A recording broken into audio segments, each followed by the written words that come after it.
இலக்கை நோக்கி டுவர்ட் த கோல். இந்த நிகழ்ச்சிக்கு உங்களை அன்புடன் வரவேற்கிறோம். Praise the Lord. ஆண்டவராகிய இயேசுவின் இனிய நாமத்தில் இந்த புதிய நாளிலே உங்கள் எல்லாருக்கும் அன்பின் வாழ்த்துக்கள். ரோமர் 5ஆம் அதிகாரம் 1 வசனம். நம்முடைய கர்த்தராகிய இயேசு கிறிஸ்து மூலமாய் தேவனிடத்தில் சமாதானம் பெற்றிருக்கிறோம். தேவனுக்கும் நமக்கும் இடையில் ஒரு பெரிய பிரச்சனை, பாவத்தினால ஒரு பெரிய பிரிவினை, அவரோடு தொடர்பு கொள்ள முடியாத ஒரு நிலை, தேவனுடைய ஆசீர்வாதங்களை பெற்றுக்கொள்ள முடியாத ஒரு நிர்பந்தமான ஒரு நிலையில தான் நாம இருந்தோம். அந்த நிலைய ஆண்டவராகிய இயேசு கிறிஸ்து இந்த பூமிக்கு வந்து கல்வாரி சிலுவையில தன்னுடைய கடைசி சொட்டு ரத்தத்தை சிந்தி அவர் தன்னுடைய உயிரையே கொடுத்து மரித்து அடக்கம் பண்ணப்பட்டு 3ஆம் நாளில் உயிர் தெழுந்து இன்னைக்கும் அவர் உயிரோடு இருக்கிறத யாரெல்லாம் நம்ம விசுவாசித்தோமோ, அதை இருதயத்துல விசுவாசித்து நம்முடைய வாயினால் அறிக்கையிட்டு ரட்சிக்கப்பட்டோமோ, அத்தனை பேரும் இப்பொழுது தேவனோடு ஒப்புரவாக்கப்பட்டிருக்கிறோம். தேவனோடு நமக்கு இப்ப நல்ல ஒரு சமாதானம், ஐக்கியம். கடவுளை விட்டு நம்ம பிரிக்கப்பட்ட நிலைய 3 வார்த்தைகளில் பவுல் சொல்றார். நாம் பலனற்றவர்களா இருந்த போது, அப்படின்னா என்ன அர்த்தம்? சரீரத்திலையா? இல்லை, சரீரத்திலெல்லாம் நம்ம நல்ல ஆரோக்கியமா தான் இருந்தோம், சரீரத்திலெல்லாம் நல்ல பலத்தோட தான் இருந்தோம். ஆனால் தேவனோடு ஒப்புரவாக, தேவனோடு ஐக்கியப்பட நம்முடைய பலம், நம்மிடத்தில் பலம் என்று அறியப்பட்டவைகள் முடியாம போயிடுச்சு. நம்முடைய பலத்தால நடந்து பார்த்தோம், ஏறி பார்த்தோம், என்னெல்லாமோ காரியங்களை செஞ்சு பார்த்தோம்.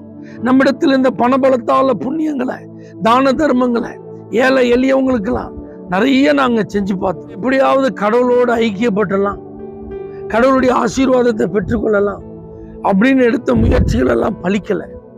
ஏன்னா நம்முடைய பலத்தை பயன்படுத்தி நாம செய்யும் காரியங்கள் நமக்கு ரட்சிப்பை தர முடியாது. 2வது ஒரு நிலை, நாம் பாவிகளா இருக்கையில் அப்படின்னு. அப்ப ஸ்திரீயின் இடத்தில் பிறந்த எல்லாருமே பாவிகளா தான் இருக்கும். அப்ப பாவத்தோடு ஒரு மனுஷன் கடவுள்கிட்ட என்ன செய்ய முடியாது? சேர முடியாது, கடவுள் இடத்துல வர முடியாது.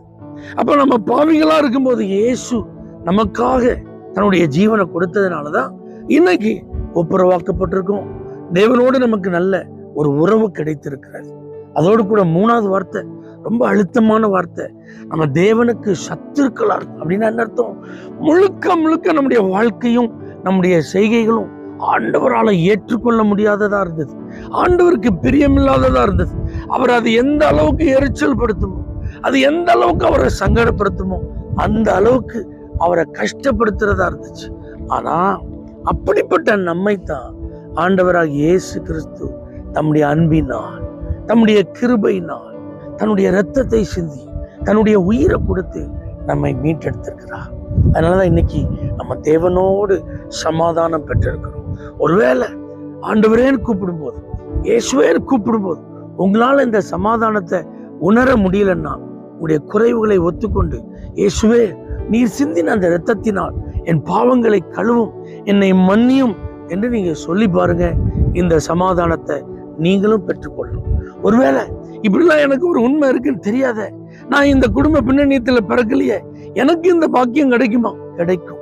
ஏன்னா இயேசு ஒரு குறிப்பிட்ட நபருக்கோ, குடும்பத்துக்கோ, அல்லது ஒரு தேசத்திற்கோ, மார்க்கத்திற்கோ மாத்திரம் சொந்தம் அல்ல, உலகத்தில் உள்ள எல்லாருக்கும் சொந்தம்.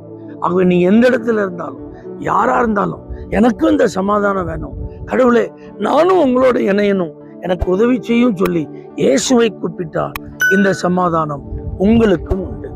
தேவனே, சமாதானத்தினால் நீ நிறைத்திருக்கிறதற்காக ஸ்தோத்திரம். இந்த சமாதானத்தை எதிர்பார்க்கிற, இந்த சமாதானத்திற்காக வேண்டிக் கொள்ளுகிற எல்லாருக்கும் இந்த சமாதானத்தை தான். இயேசுவின் நாமத்தில் பிதாவே, ஆமென். For prayer contact Pastor J. J. Kumar, El Shaddai Ministries, 9500252586, Surandai.